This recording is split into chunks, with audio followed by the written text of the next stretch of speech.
أزواجكم وأولادكم عدو لكم. وقال النبي عليه الصلاة والسلام كلكم راعي وكلكم مسؤول عن رعيته.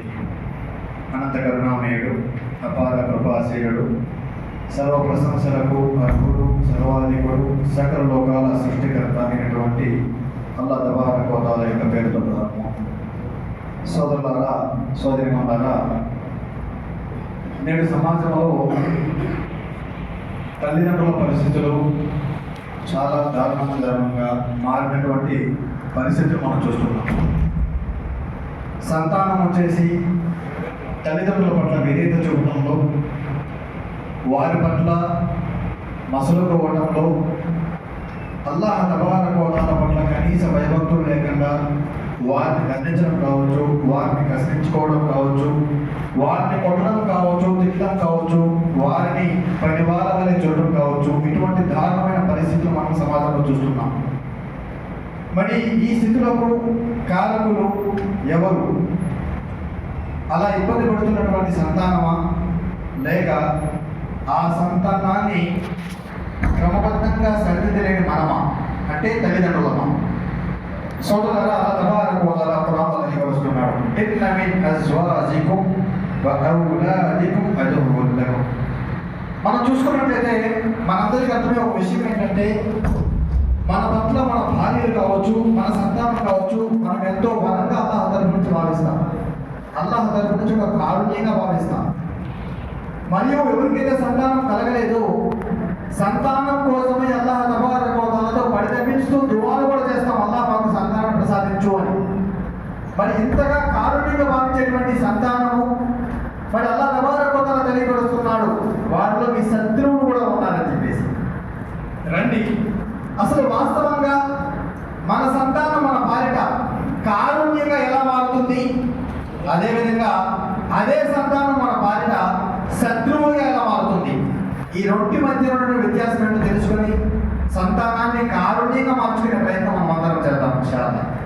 సోదరులారా, నిశ్చయంగా మన పాలిట మన సంతానము కారుణ్యంగా మారాలి అంటే మనము వారి పట్ల తీసుకోవాల్సిన మొట్టమొదటి బాధ్యత, వారి చిన్న వయసులోనే వారి కోసం మనకు ఉత్తమమైన తర్బియత్ అనేది తల్లి తరపు నుండి తండ్రి తరపు నుండి ఇవ్వవలసి ఉంటుంది.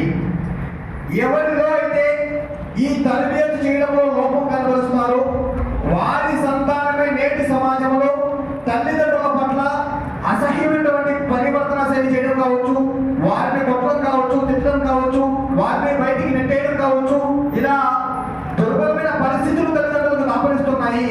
ఏ తల్లిదండ్రులైతే తమ సంతాన విషయంలో చిన్న విషయంలో వారికి ఉత్తమమైన ధార్మిక ధైర్యం ఇవ్వలేదు, ఉత్తమమైన ధార్మికతను నేర్పించలేదు, అటువంటి తల్లిదండ్రుల పరిస్థితి ఈ రోజున చాలా దారుణంగా మారిపోయి ఉంది. సోదరులారా, ఎవరైతే ఉత్తమంగా తమ సంతానానికి తరబియత్ ఇస్తారో, ధార్మికతను నేర్పిస్తారో, వారు ఇహలోకంలోనే కాదు రేపు తీర్పు దినం రోజున పరలోకం కూడా ఆ తల్లిదండ్రులకు వారు మేలు రాయకుండా మారుతారని చెప్పడంలో ఎటువంటి ఆశ్చర్యం లేదు. సోదరులారా, ఒక హదీస్లో వస్తుంది, ఒక వ్యక్తి రేపు తీర్పు దినం రోజున అల్లాహ్ తబారక వ తఆలా సమక్షంలో నిలబడతాడు. ఆ వ్యక్తికి అల్లాహ్ తబారక వ తఆలా తమ తరపు నుండి ఒక పర్వతమాన్ని పుణ్యాలు చూపిస్తాడు అతనికి. ఆ పుణ్యాలు చూసుకొని అతను ఆశ్చర్యపడతాడు. అల్లాహ్ అతను ప్రశ్నిస్తాడు, అల్లాహ్, నేను యెహోవాలో ఉన్నప్పుడు ఎంతో గొప్ప గొప్ప కార్యాలు చేయలేదు, సాధారణంగా ఉండేవాడిని, మరి ఇన్ని పర్వతమాన్ని పుణ్యాలు నాకు ప్రసాదించబడ్డాయి, అల్లాహ్ ఇన్ని పుణ్యాలను నేను చేసుకోలేదే, ఎలా నాకు ఇన్ని పుణ్యాలు లభించాయంటే ప్రవక్త అలైహిస్సలాతు వస్సలాం గారు అంటున్నారు, బిఇస్తిగ్ఫారి బివల్దిక మిన్ బఅది. అల్లాహ్ తబారక వ తఆలా అతనికి సమాధానం ఇస్తారు, నీ మరణానంతరం నీవు ఇవ్వబడినటువంటి తర్బియత్ కారణంగా, నీ సంతానాన్ని నువ్వు నేర్పించిన ధార్మికత కారణంగా వారు అతి ఉత్తమంగా జీవించారు, అల్లాహ్ తఆలాతో అత్యధిక ఇస్తిగ్ఫార్ క్షమాపణ దుఆలు చేసుకుంటూ ఉన్నారు, నీ కోసం కూడా దుఆ చేస్తూ ఉన్నారు. ఆ కారణంగా నువ్వు మరణించినా కూడా నీ సంతానానికి నువ్వు ఇవ్వబడిన తర్బియత్ కారణంగా వారు చేసిన సత్కర్మలలో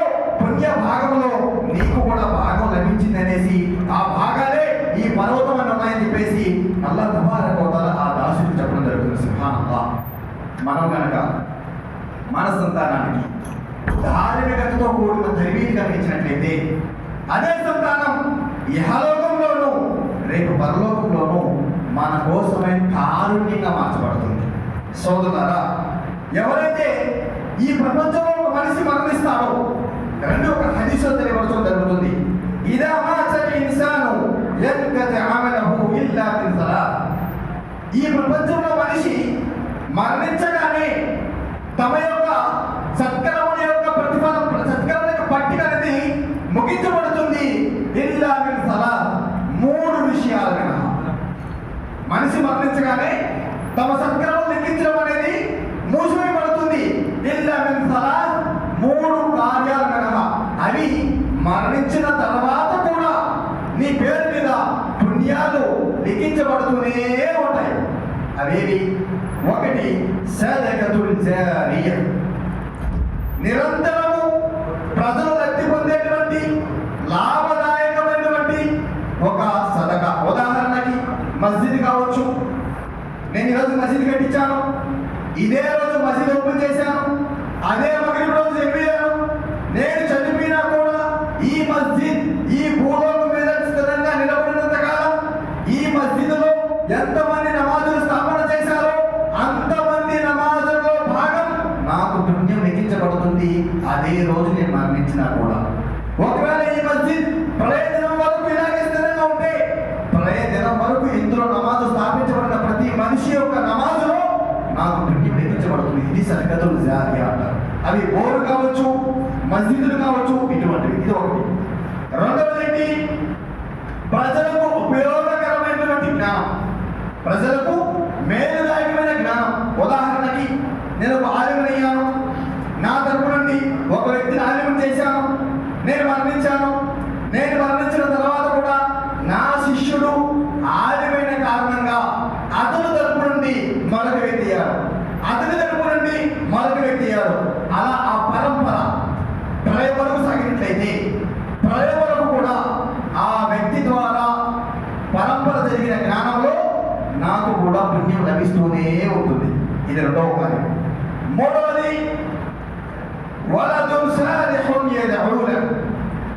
మనం మరణించిన తర్వాత కూడా ఉత్తమమైన గుణగణాలతో జీవిస్తూ మన కోసం దుఆ చేస్తూ ఉండేటువంటి సంతానం సుబ్హానల్లాహ్.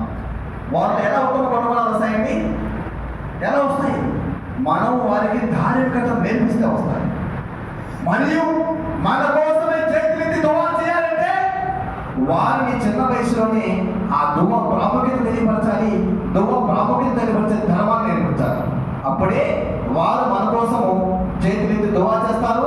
అప్పుడే వారు ఉత్తములుగా, గౌరవవంతులుగా, దైవ దాసులుగా జీవనం కలిగినటువంటి అవకాశం ఉంది. సోదరులారా, ఇది చేయని కారణంగానే ఈ రోజు సమాజంలో సంతానం అన్నది తల్లిదండ్రుల పట్ల చాలా కఠినంగా మారిపోయి చాలా దుర్వంతుల ప్రవర్తిస్తుంది.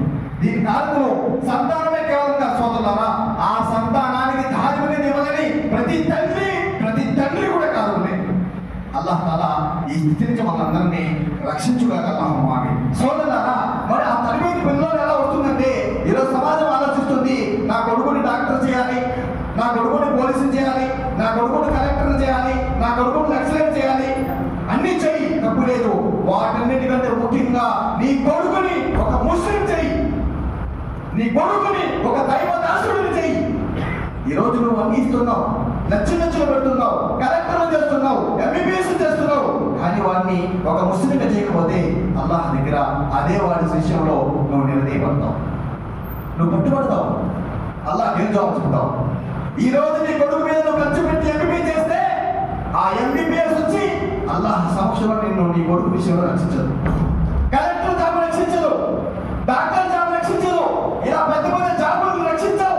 నీ కొడుకుని ఒక ముస్లిం చేస్తే వాడు కలెక్టర్ కాకపోయినా, పోలీస్ కాకపోయినా, డాక్టర్ కాకపోయినా వాడు చేసే ఆచరణ, వాడు చేసే దుఆ అల్లాహ్ దగ్గర రక్షిస్తుంది. నాకు ఓన్లీ అల్లాహ్ దగ్గరే కాదు, ఇహలోకంలో కూడా నీ పట్ల వాడు ఉత్తముడుగా ప్రవర్తన చేసే స్థితికి తీసుకొస్తుంది. నువ్వే కనుక నీ సంతానానికి ధార్మికత తరబేతి కలిగించినట్లయితే ఈరోజు సమాజంలో అది లేని కారణంగానే తల్లిదండ్రుల పట్ల సంతానం పరివర్తన చాలా దారుణాతి దారుణంగా మారిపోయి ఉంది. సోదరులారా,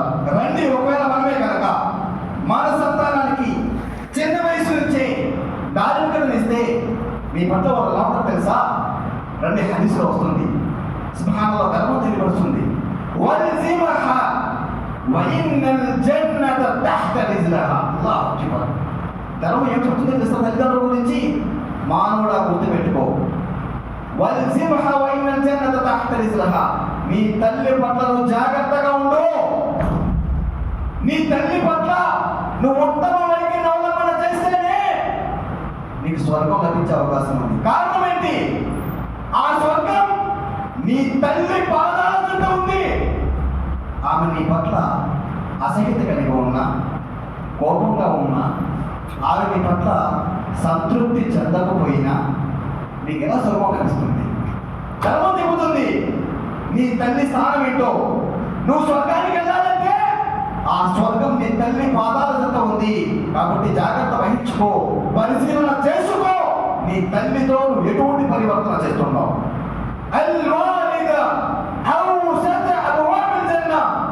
అంతేకాదు, నువ్వే కనుక నీ సంతానానికి ధార్మికత నియమతిస్తే తండ్రి స్థానం ధర్మం చెబుతుంది ఆ స్వర్గానికి మహాద్వారం నీ తండ్రి. చూసుకో, ఆత్మ పరిశీలన చేసుకో. నీ తండ్రి పట్ల నువ్వు ఎటువంటి పరివర్తన చేస్తున్నావు? నీ తండ్రి పట్ల ఉత్తముడిగా వెలిగామంటేనే ఆ స్వర్గానికి ద్వారం ఓపెన్ అయ్యే అవకాశం ఉంది. కారణం ఏంటంటే ఆ మహాద్వారం నీ కన్న తండ్రి. ఈ రోజున మనము మన సంతానానికి ఇటువంటి ధార్మిక బోధలు చేయని కారణంగానే అదే సంతానము బయట నెట్టి మనల్ని తలుపులు వేసుకుంటుంది. దాని కారణం సంతానం ఒకటే కాదు, వారిని ధార్మికత నుంచి దూరం చేసినటువంటి ప్రతి తండ్రి సోదరులారా, ఇందులో ఎటువంటి సందేహం లేదు. సోదరులారా, ప్రవక్త ఇస్లాం గారికి ఒక వ్యక్తి రావడం జరుగుతుంది. ఇలా రసూలుల్లాహి సల్లల్లాహు అలైహి వసల్లం ఫఖాల్ యా రసూలల్లాహ్ మన్ అహక్క అన్నాసి బిహుస్ని ఖల్కి. ఒక వ్యక్తి వచ్చి ప్రవక్త ఇస్లాం దగ్గరకు జరుగుతున్నాడు. ప్రవక్త ఇస్లాం, ఎవరు నా యొక్క ఉత్తమమైన గుణగుణాలకు పరిపూర్ణమైన హక్కుదారులు? ప్రవక్త ఇస్లాం సమాధానం ఇస్తున్నారు, మీ యొక్క తల్లి అని చెప్పడం జరిగింది. అల్లాహు అక్బర్. ధర్మం ఇది సోదరులారా. నీ సంతానం నీ పట్ల ఎత్తుతుంది, కొడుతుంది, నడుస్తున్నావే, నువ్వు చేసిన లోపం నీ సంతానం చిన్న వయసులో నువ్వు దాని వల్ల నేర్చుకోవడమే. నువ్వే కనుక నీ సంతానానికి చిన్న వయసులో దాని మీద ఇస్తే రండి ధర్మం ఎత్తుంటుందో వినండి. ప్రవక్త గారు అడుగుతున్నారు, నా ఉత్తమమైన గుణగుణాలకి ఎవరు హక్కుదారులు ప్రవక్త అడిగితే ప్రవక్త గారు అంటున్నారు, నీ యొక్క తల్లి చెప్పడం జరుగుతుంది. నా తల్లి తర్వాత ఎవరు ప్రవక్త? మళ్ళా నీ తల్లి చెప్పడం జరుగుతుంది. తర్వాత ఎవరు ప్రవక్త? మరియు నీ తల్లి చెప్పడం జరుగుతుంది. తర్వాత ప్రవక్త అంటే నీ యొక్క తల్లి చెప్పడం జరుగుతుంది. అంటే తల్లి స్థానాన్ని 3 రెట్లు చేసి ప్రవక్తగా చెప్పారు. నీ తల్లి పట్ల జాగ్రత్త వహించు, నీ తల్లి పట్ల జాగ్రత్త వహించు. నీ సేవకి, నీ ఉత్తమ గుణగుణాలకి, నీ ఉత్తమ పరివర్తన శైలికి నీ తల్లి పరిపూర్ణమైన హక్కుదారాలు. ఆమె విషయంలో జాగ్రత్త వహించు. మరియు నీ తండ్రి కూడా. ధర్మం చెబుతుంది సోదరులారా ఈ మాట. మరి ఈరోజు మన సంతానం మన మాట వినట్లేదు అంటే, మన సంతానం మనం కొడుతుంది అంటే, మన సంతానం మన బయట నెట్టేస్తుంది అంటే దాని కారణం సంతానం కాదు. ఆ సంతానాన్ని చిన్న వయసులో ప్రపంచం మీద వదిలిపెట్టినాడు నువ్వు నీ భార్య, ఇద్దరు. మనమందరం జాగ్రత్త వహించాలి ఈ విషయంలో. మన సంతానం ఇంకా చిన్న వయసులో ఉంది. రేపు మన పరిస్థితుల్లో కాకుండా అంటే రండి ధర్మం వైపునకు తీసుకురండి మీ సంతానాన్ని అల్లాహ్ తాలా సాఫల్యం వైపునకు. అల్లాహ్ ఈ విషయంలో మనమందరం భయపడాలి సోదరులారా.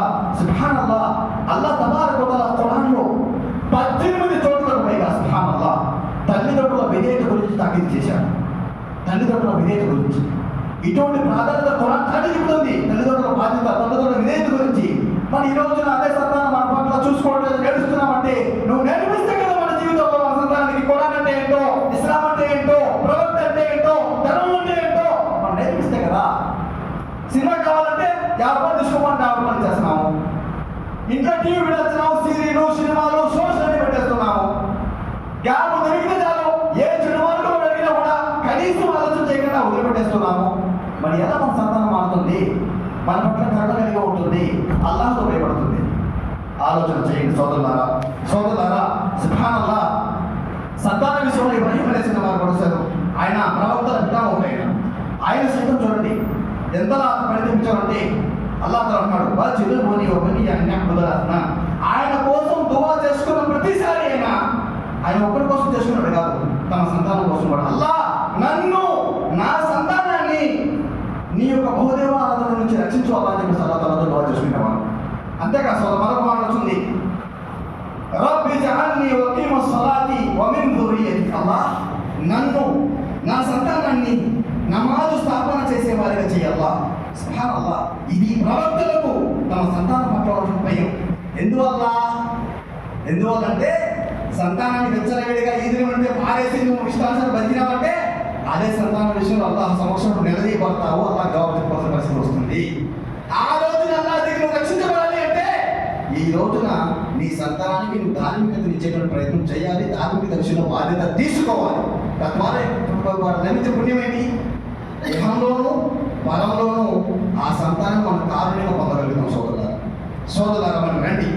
అదే సంతానము శత్రువులుగా మారింది. మన అల్లాహ్ శత్రువులు అంటున్నారు. కారణం ఏంటి? ఏ కారణం శత్రువులు అవుతున్నారు? సోదరులారా, కేవలం సంతానానికి మనం ధార్మికత ఇవ్వని కారణంగానే ఆ సంతానానికి తల్లిదండ్రుల విధేయతలో ఉన్నటువంటి మర్మాలను తెలుసుకోలేకున్నారు, వారి విధేయతలో ఉన్న బాధ్యత తెలుసుకోలేకున్నారు, అల్లాహ్ తాలా పెట్టిన నియమ నిబంధనలు తెలుసుకోలేకున్నారు, ఇష్టానుసారం బతుకుతున్నారు. కారణం ఏంటి? నన్ను ఎవరో పట్టుకునేది, నా ఇష్టమైన రాజ్యం అన్న ధీమాత బతుకుతున్నాడు. వారికి తెలియదు వారి భూలోకంలో ఒక పరిచయంతో వచ్చాడని. వారికి కానీ నువ్వు తల్లివేది కనుక ఇష్టాన్ ధర్మంలో ఇచ్చి ఉన్నట్లయితే వాడు గ్రహించేవాడు, నేనంటే ఈ భూలోకంలోకి ఒక పరీక్ష నిమిత్తం రాబడ్డానని చెప్పేసి గ్రహిస్తే వాడి జీవితంలో వేసే ప్రతి అడుగు, ప్రతి మాట, ప్రతి చేష్ట, ప్రతి చూపు, ప్రతి జీవన విధానం అల్లాహ్ తాలా ఆదేశాలకు భయపడి జీవనం గడిపేవాడు. అలా గడిపేవాడైతే మొట్టమొదటిగా వాడి జీవితంలో నమాజ్ తర్వాత మీ పట్ల ఆయన ఎవరండి? తల్లిదండ్రుల పట్ల విధేయులుగా జీవనం గడిపేవాడు. అలా నీ సంతానం నీ పట్ల విధేయతతో లేదు అంటే దానికి కారణం సంతానం ఒకటే కాదు, ప్రతి తల్లి, ప్రతి తండ్రి. కారణం ఏంటంటే మీ సంతానాన్ని మీ చేతులతో మీరు నాశనం చేసుకుంటున్నారు. గుర్తుపెట్టుకోండి సోదరులారా. ప్రళయ దినం గురించి ప్రవక్త అలైహిస్సలాతు వస్సలాం తెలియబడటం జరుగుతుంది. ప్రళయ దిన చిహ్నాలలో ఒక చిహ్నం ఏంటంటే ప్రవక్త గారు అంటున్నారు, ప్రళయ దిన చిహ్నాలలో ఒక చిహ్నం ప్రతి తల్లి తమ యజమానిని కంటుంది. ప్రతి తల్లి తమ యజమానిని కంటుంది. అంటే అర్థం ఏంటి? ఆ తల్లి సుబ్హానల్లాహ్, ఆ తల్లి బాధ గురించి, ఆ తల్లి కరుణ గురించి అల్లాహ్ తాలా ఖురాన్లో 18 చోట్ల చాటిపాడే. మూర్ఖుడా, గుర్తుపెట్టుకో. ఈరోజు ఆ తల్లిని పని మనిషి ఉంటావా? పని మనిషిలాగా చూసుకుంటావా? ఆ తల్లే లేకపోతే నీకంటూ జీవం ఉందా? ఈ భూలోకంలో జన్మం ఉందా? ఈరోజు ఆ తల్లిని ఒక పని మనిషి వల్ల అసహించుకుంటావా? ఆ తల్లి గర్భం నుంచి బయటకు వస్తున్న సమయాన ఒక్కసారిగా తమ శరీరంలో 50 ఎముకలు పట పట పట పట ఇరిగిపోతే ఎంత భారాన్ని ఆ తల్లి భరిస్తుందో, నిన్ను కనేటప్పుడు ఆ తల్లి అదే బాధ భరించిందే. మరి ఈరోజు ఆ తల్లి నీ పట్ల పని మనిషి. ఆ తల్లి రోజులో 3 పూట్ల వస్తువులు ఉండినా సరే నా బిడ్డకు కుక్కడి వాళ్ళు తాగిస్తే చాలు అని పరితపిస్తుందే. ఈరోజు నా తల్లి నీ పట్ల పని మనిషి. గుర్తుపెట్టుకోండి, ఆలోచన చేయండి. అల్లాహ్తో భయపడిన విషయం ఇక్కడ చెప్పడం జరుగుతుంది. ప్రతి తల్లి తమ యజమాని కంటుంది. ఏ విధంగా అంటే ఈరోజు సమాజంలో అదే జరుగుతుందండి.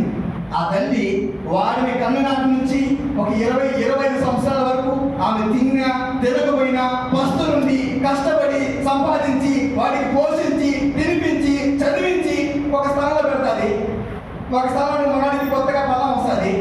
భార్య వచ్చిన దాంట్లో భార్య రోజులు పడతాడా, లేకపోతే వాడు మూర్ఖుడు అవుతాడా? ఈ 2 జరుగుతాయి. ఆ నుంచి తల్లి పాత్రలు అవుతుంది, తండ్రి పాత్రలు అవుతాయి. వాళ్ళ స్థానము అప్పటి వరకు హాల్లో ఉంటుంది. అక్కడి నుంచి బెడ్రూమ్ నుంచి హాల్ నుంచి బయటికి కాంపౌండ్లోకి వచ్చేసిన పరిస్థితి. ఇలా మన పరిస్థితులు మారిపోతున్నాయి. అక్కడి నుంచి తల్లికి వీడి ఆదేశిస్తే తిండి, వీడి ఆదేశిస్తే నీళ్ళు, వీడి ధీమా వీడి ఆలోచనలో ఉంటుందంటే నా తల్లికి నేను పెడితే తప్ప తిండి లేదు, నేను తాపిస్తే తప్ప నీళ్ళు లేవు అంటే నా తల్లి నా కింద బతుకుంటుంది అంటే వీడికి ఫీలుతాడు. నా తల్లి పట్ల నేను యజమానిని, నేను తినిపిస్తున్న తల్లికి అన్ని చెప్పుతున్నాను. దీని గురించి అల్లాహ్ ప్రవక్త హెచ్చరికలు చేసి ఉన్నాడు.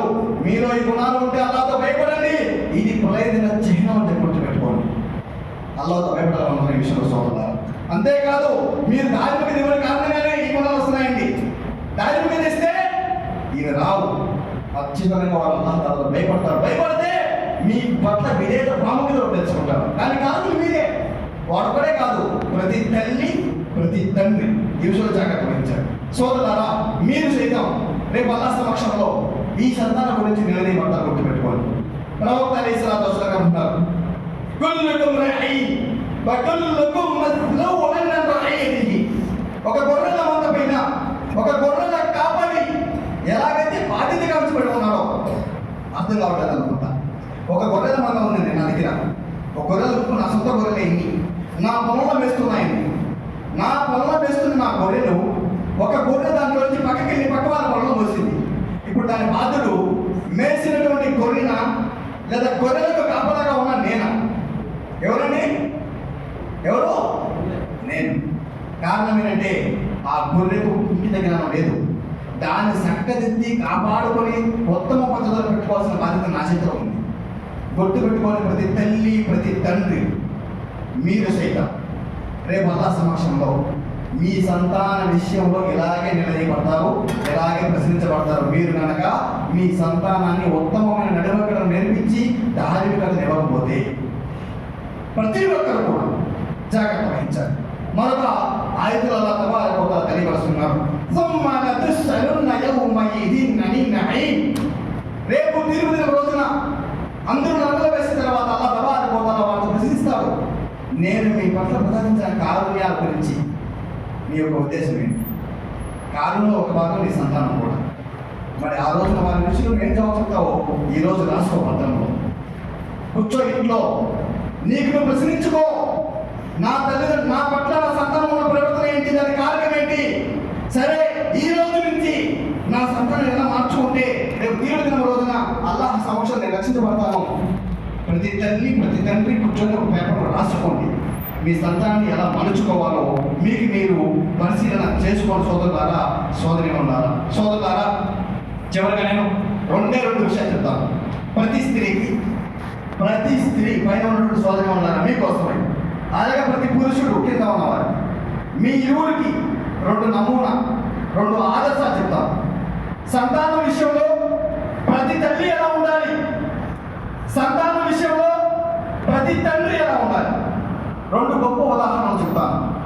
అల్లాహ్తో దువా చేసుకున్నాము, అల్లాహ్తో ఆ గుణాలు మొదలుపడేవారు.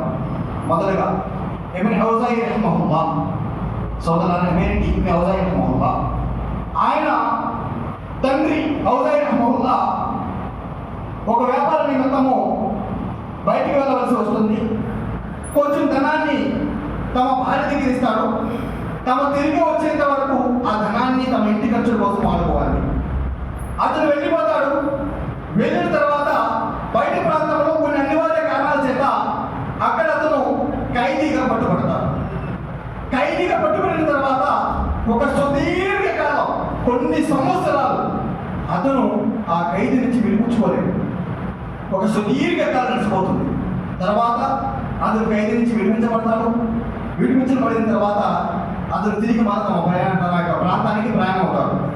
ప్రయాణమై తమ ప్రాంతం చేరుకుంటారు. చేరుకోగానే మొదటిగా ఒక మసీదుకి వెళ్తాడు. మసీదులో నమాజ్ స్థాపిస్తాడు. అతని దగ్గర నమాజ్ స్థాపిస్తుండగా అక్కడ ఒక అబ్బాయి, చిన్న వయస్కుడు ఒక అబ్బాయి గొప్పగా ప్రసంగిస్తూ ఉంటాడు. ఎంతో అద్భుతమైన ప్రసంగం ఇస్తూ ఉంటాడు.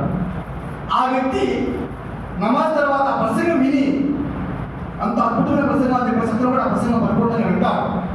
విని ఆ తండ్రి తప్పన చెందుతాడు. ఆ తండ్రి హృదయంలో బాధపడతాడు. అయ్యో, నా జీవితమే కనుక అక్కడ ఖైదీ కాకుండా ఉన్నట్లయితే నా సంతానాన్ని కూడా, నా కొడుకును కూడా ఇలా ఒక దాని మీద పండుగ చేసేవాడిని కదా, నాకు అవకాశం లభించకపోయినే అని ఆ తండ్రి బాధపడతాడు. బాధపడిన తర్వాత తిరిగి ఇంటికి వెళ్తాడు. ఇంటికి వెళ్ళాక తమ సతీమణితో కలుస్తాడు. కలిసిన తర్వాత ఆ సతీమణితో అడుగుతాడు, మనకంటూ ఒక కొడుకు ఉండేవాడు కదా, ఆడెక్కడానికి అడుగుతాడు.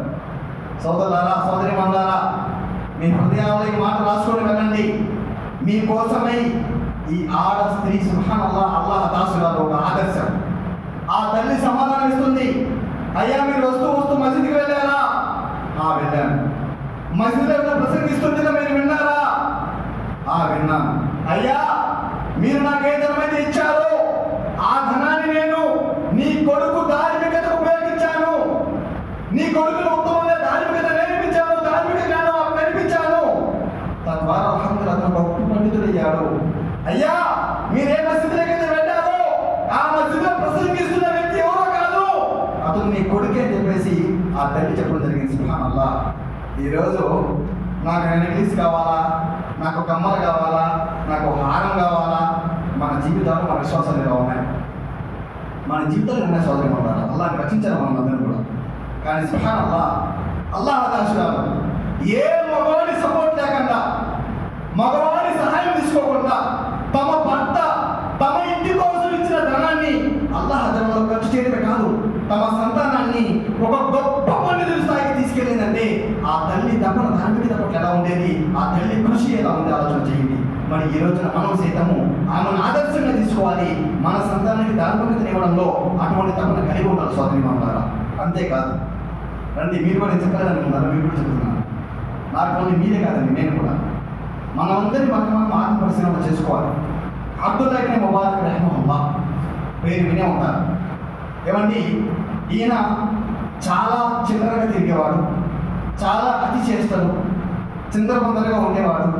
తండ్రి ఎంతగానో ఇబ్న్ ముబారక్ రహిమహుల్లాహ్ చెప్పాడు చెప్పాడు చెప్పాడు ఆహా వినడం లేదు. వినకపోగా అతను చెప్పి చెప్పి అలిసిపోయి ఆయన ప్రయత్నంలో మటుకు ఆయన వెనకడుగు వేయలేదు. కొడుకుకి ఎంత చెప్పాలో చెప్పాడు, అయినా వెనకపోయేసరికి అతను అల్లాహ్ తాలాతో మొదలుపెట్టుకోవడం మొదలుపెట్టాడు. అంతలో మొదలుపెట్టుకున్నాడు. అల్లాహ్ తబారక వ తఆలా దువా విని ఒక కలలో అబ్దుల్లా ఇబ్న్ ముబారక్ రహిమహుల్లాహ్కి ఒక ఆయత్ వినిపించాడు. ఏమిటి? ఎక్కడైనా నువ్వు గ్రహించి అల్లాహ్ వైపునకు మరలవలసినటువంటి సమయం సాధనం అవ్వాలని చెప్పేసి ఈ ఆయత్ వినగానే సోదరులారా, అబ్దుల్లా ఇబ్న్ ముబారక్ రహిమహుల్లాహ్కి గుండెలో దడ పుట్టుకునింది, భయం పుట్టుకునింది. సుబ్హానల్లాహ్, ఆయన ఆ రోజు నుంచి అతను మార్పు వచ్చింది. ఎంతలో మార్పు వచ్చిందంటే అతని మార్పు చూసి తమ తండ్రి ఒక పెద్ద ధనం ఇచ్చేసి, ఇక నీ ఇష్టమైనా నీ మీద నాకు నమ్మకం కలిగింది, నువ్వు ఏం చేసుకుంటావు చేసుకోపో అన్నాడు. వెళ్ళాడు అతను. సుబ్హానల్లాహ్, ఉలమా ఇక్రామ్ హదీస్ వద్ద దగ్గరికి వెళ్ళాడు, ధార్మిక జ్ఞానం నేర్చుకున్నాడు, తిరిగి వచ్చాడు.